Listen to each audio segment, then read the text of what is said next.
Assalamualaikum warahmatullahi wabarakatuh. Waalaikumsalam Waalaikumsalam warahmatullahi warahmatullahi wabarakatuh. wabarakatuh.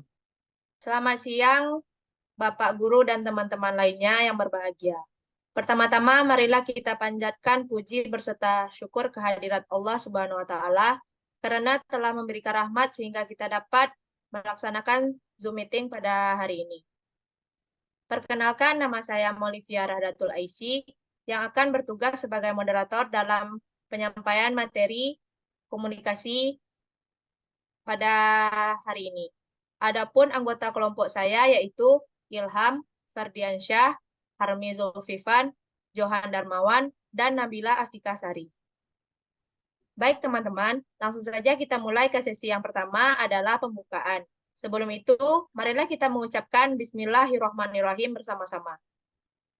Bismillahirrahmanirrahim. Selanjutnya, penyampaian materi saya persilakan untuk Harmi Zulfifan membacakan materi yang pertama.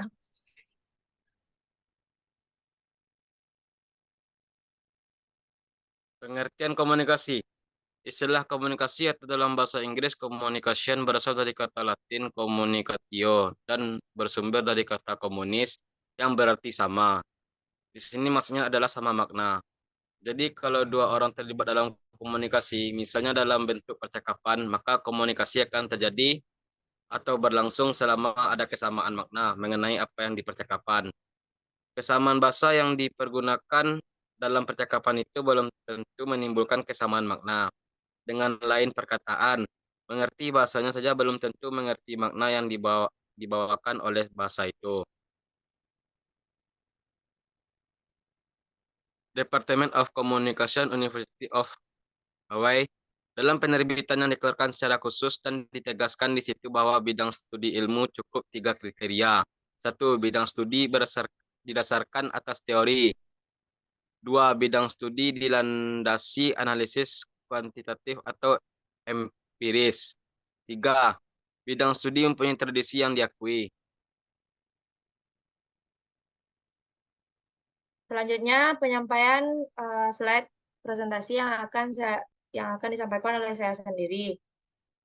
Komponen komunikasi, yaitu komunikator, pesan, media, komunikan, dan efek. Komunikator adalah istilah umum yang digunakan untuk merujuk pada seseorang atau entitas yang terlibat dalam proses komunikasi secara khusus. Organisasi, media, dan teknologi. Pesan. Dalam konteks komunikasi merujuk kepada informasi atau konten yang ingin disampaikan atau dikomunikasikan dari pengiriman kepada komunikan. Media. Dalam konteks komunikasi merujuk kepada sarana atau saluran yang digunakan untuk mengirimkan pesan dari pengirim kepada penerima. Media memainkan peran penting dalam memfasilitasi proses komunikasi dengan menyediakan platform atau alat untuk mentransfer informasi.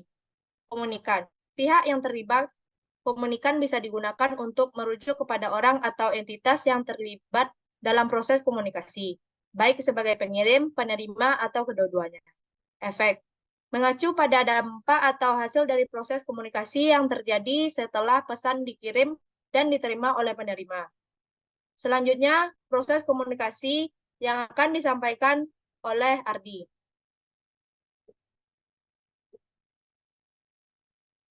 Proses komunikasi.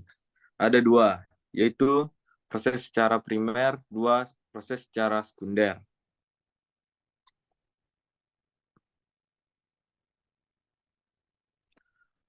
Satu, proses secara primer. Secara primer, proses komunikasi mengacu pada serangkaian langkah atau tahapan yang terjadi dari pengirim pesan oleh pengirim sehingga penerima dan pemahaman pesan oleh penerima. Proses ini meliputi pengkodean, pengiriman, penerimaan, dekode, dan interpretasi to feedback. 2. Proses secara sekunder. Tahapan-tahapan tambahan atau aspek-aspek yang terjadi selama atau setelah proses, Komunikasi utama. Berikut adalah beberapa hal yang bisa dianggap sebagai proses sekunder atau tahapan-tahapan dalam konteks komunikasi. Feedback, koreksi atau klarifikasi, revisi pesan, penyesuaian strategi dan komunikasi. Selanjutnya, penyampaian materi yang akan disampaikan oleh Johan Darmawan. Baik, saya akan melanjutkan materi, yaitu bentuk komunikasi. Komunikasi persona. 1. Komunikasi intrapersonal. Komunikasi interpersonal merujuk pada proses komunikasi internal yang terjadi di dalam diri seorang. Ini mencakup pertukaran pesan atau informasi yang terjadi di dalam pikiran individu dengan dirinya sendiri. Dalam komunikasi interpersonal, seseorang melakukan refleksi, memproses informasi, dan membentuk pemahaman serta evaluasi terhadap berbagai hal tanpa adanya interaksi langsung dengan orang lain. Beberapa contoh komunikasi intrapersonal meliputi: yang pertama, berbicara dengan diri sendiri; kedua, pemikiran dan evaluasi; ketiga, introspeksi dan imajinasi dan visualisasi. 2. Komunikasi antar persona. Komunikasi antar persona adalah proses pertukaran pesan atau informasi antara dua individu atau lebih. Ini merupakan bentuk komunikasi interpersonal di mana interaksi terjadi langsung antara orang-orang dalam berbagai konteks, seperti percakapan tatap muka, telepon, video call, atau komunikasi dalam kelompok kecil. Komunikasi antar persona melibatkan saling pengertian, penerimaan, dan respons terhadap pesan-pesan yang disampaikan secara langsung antara individu atau kelompok kecil, yang memungkinkan untuk terbentuknya hubungan interpersonal yang kuat dan efektif. B. Komunikasi kelompok atau group communication. 1. Komunikasi kelompok kecil, small group communication. Yang pertama, ceramah atau lecture, diskusi panel atau panel discussion. Yang ketiga, symposium atau symposium. Yang keempat, forum. Kelima, seminar. Yang ketujuh, curah saran atau brainstorming, dan lain-lain. 2. Komunikasi kelompok besar, large group communication, public speaking. C. Komunikasi massa atau mass communication. Ada pers, radio, televisi, film, dan lain-lain. D. Komunikasi media atau media communication. Yang pertama, surat, telepon, pamflet, poster, spanduk, dan lain-lain. Selanjutnya, penyampaian materi yang akan disampaikan oleh Ilham. Sifat komunikasi. A. Tatap muka. Bentuk komunikasi langsung antara dua orang atau lebih yang terjadi secara langsung di hadapan satu sama lain. Biasanya tanpa adanya perantara media elektronik. Ini adalah jenis komunikasi interpersonal yang paling umum dan sering terjadi dalam berbagai konteks seperti dalam pertemuan, diskusi, wawancara, presentasi, atau percakapan informal. B. Bermedia. Komunikasi bermediasi adalah proses pertukaran informasi yang terjadi melalui media atau teknologi sebagai perantara. Ini berbeda dengan komunikasi tatap muka yang dilakukan secara langsung antar individu. Contoh, email, Zoom, dan video call.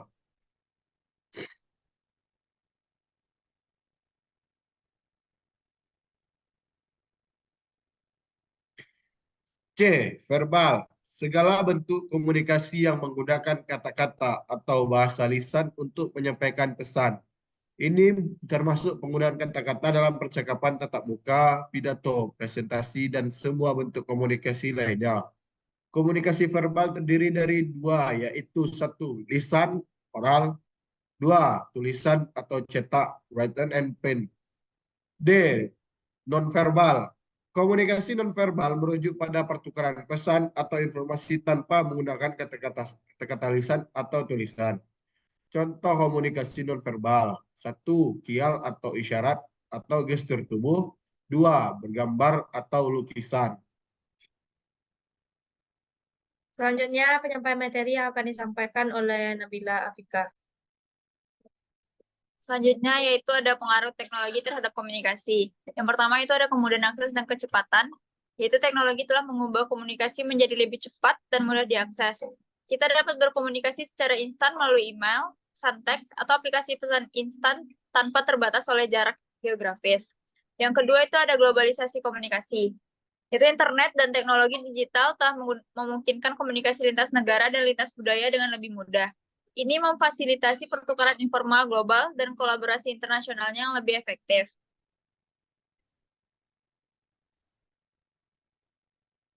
Yang ketiga, media sosial.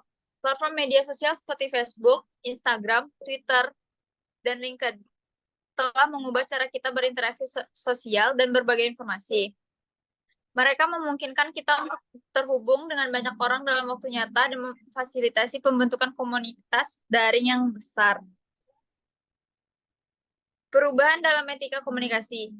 Penggunaan teknologi telah mempengaruhi norma dan etika dalam komunikasi. Misalnya, penggunaan emoji atau simbol tertentu dalam pesan teks dapat memiliki makna yang berbeda di berbagai konteks budaya. Terima kasih kepada Nabila setelah penyampaian materi.